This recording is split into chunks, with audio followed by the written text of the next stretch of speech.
What is poppin', y'all? Welcome back to another YouTube video, and today we're taking a look at another season of The Dragon Prince. Today we're talking about Season 6. Yesterday we took a look at Season 5, and the day before that we took a look at Season 4. But now we are taking a look at the most current season of Dragon Prince until Season 7 does drop later on this year. But it does have 9 episodes, all at roughly around half an hour each. So depending on how quick you watch it, how many breaks you take, if you skip the intros and outros, will you watch it in 3 or 4 hours, depending? It's roughly that time frame. Like there is like it took me 4 hours to watch it. I'm not even gonna like try and sort of say it took me less. It took me 4 hours to watch this bad boy. It is a pretty thick season. But without any further delay, let's actually get into the story of this season. So obviously our main characters have the orb, they have the prison that Aravos is being kept in, and we did see Claudia's dad die last season. However, he gets brought back because Claudia brings him back yet again. She chops off her own leg and uses it to revive her father yet again. He sees it as a new opportunity for redemption, so he returns to his kingdom and basically gets locked up because he was asking for forgiveness. They said no. They put him in jail, and that's pretty much it for now. Rayla and Callum do disappear off on their own adventure to go and destroy the orb and stop Aravos from getting out, but they take the fake orb instead by accident and go to these sky elves and basically get these 2 like space diamonds by killing this giant beast for them and fulfilling the prophecy to clear the night sky so they can look at it and sort of find inner peace. They then like go and bring Rayla's sort of stepdad back from the dead and let her mum and dad's souls move on to the afterlife.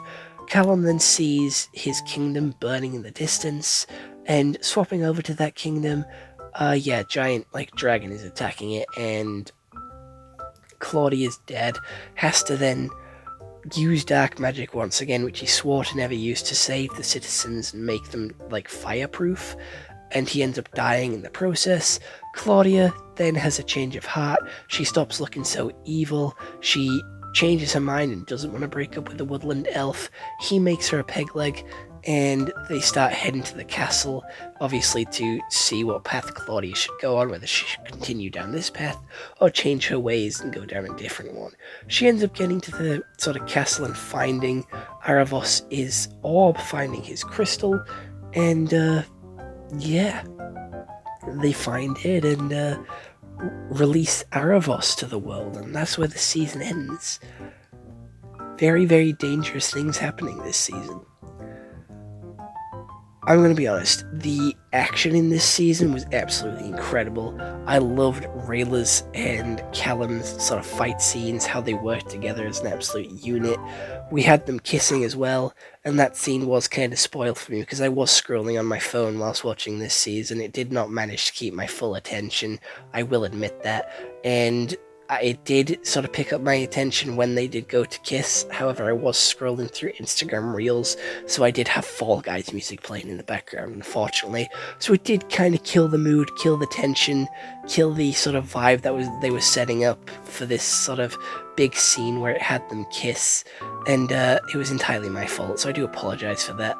But I did kind of ruin my own viewing experience. They also try to sort of pull on your heartstrings and make you feel a little bit sad when the King's Guard did try and sacrifice his life for this dark magic spell, but ended up not. They tried to lead you into like a false sense of what was happening, and I wasn't there for it. If they did actually kill him off, I do quite like him, so I would have cried, but I couldn't give a shit for Claudia's dad. I could not give a shit for Claudia's dad. This motherfucker has died like 3 times in the entire fucking series.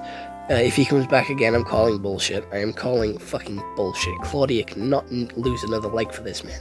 She just can't. She cannot lose another leg for this man. This is bullshit on the highest order. This season also got really dark for the Dragon Prince, as we saw Callum getting beat up and covered in blood.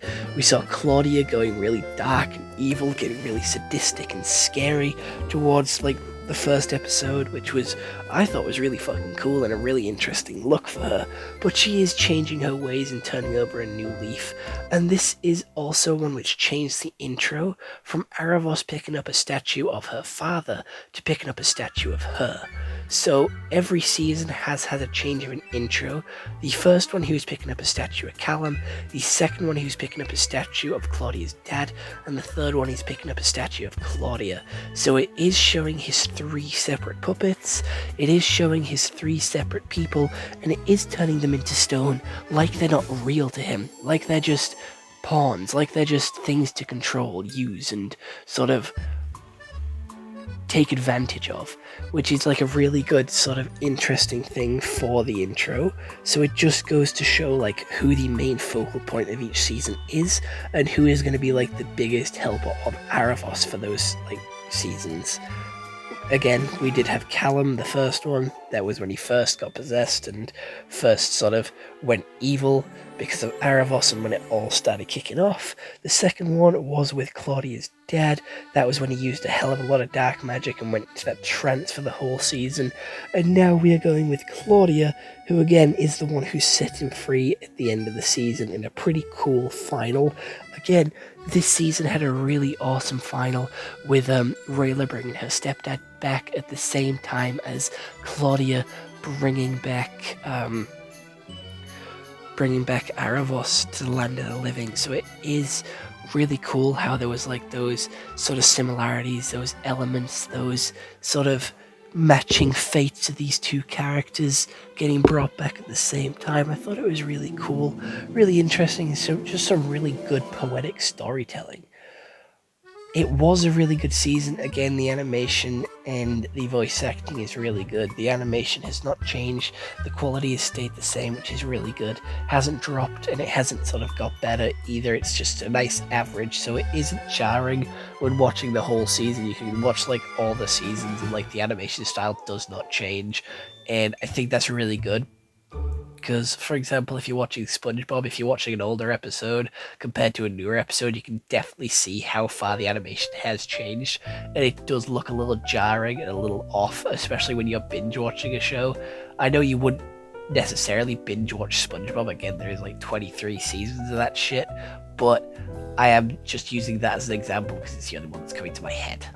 The story wasn't as good as last season, but I feel like it still had its really cool perks. Again, expanding on this world, introducing us to like the star-shunned elves and how they keep the bandanas over their eyes. Again, expanding the world, expanding the lore, making this world more fully fleshed out. I liked that.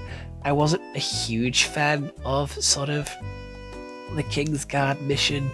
He just went and followed mushrooms for a little bit. It wasn't that interesting. It was sort of there as like some comedy relief throughout all the other serious moments that we were taking a look at with Claudia's story and sort of Callum's story.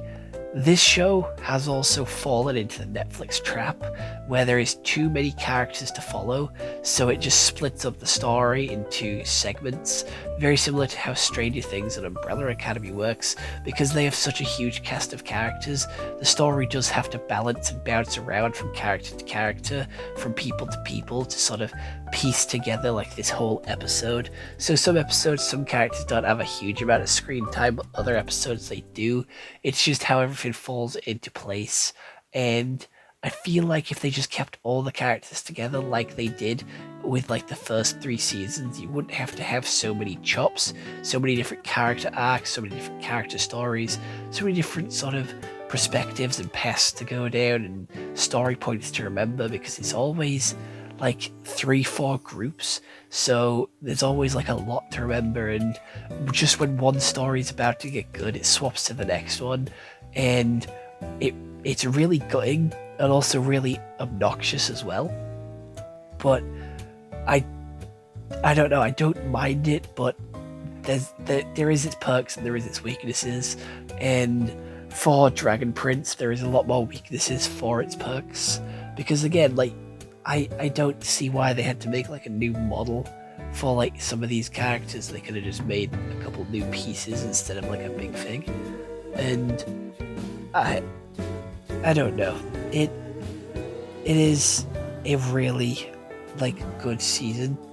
it is a really good season, and it has left me wanting more, especially for season 7. It has left me like really hyped and really excited to sort of see where this can go, and I just want more. I'm gonna be honest, I just want more.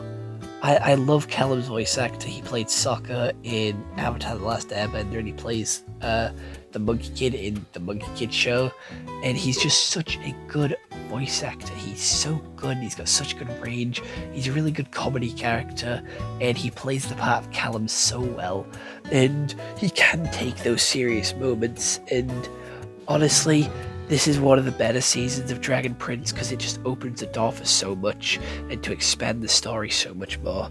But other than that, I hope you all enjoyed this YouTube video. I am going to give this season a solid 9 out of 10.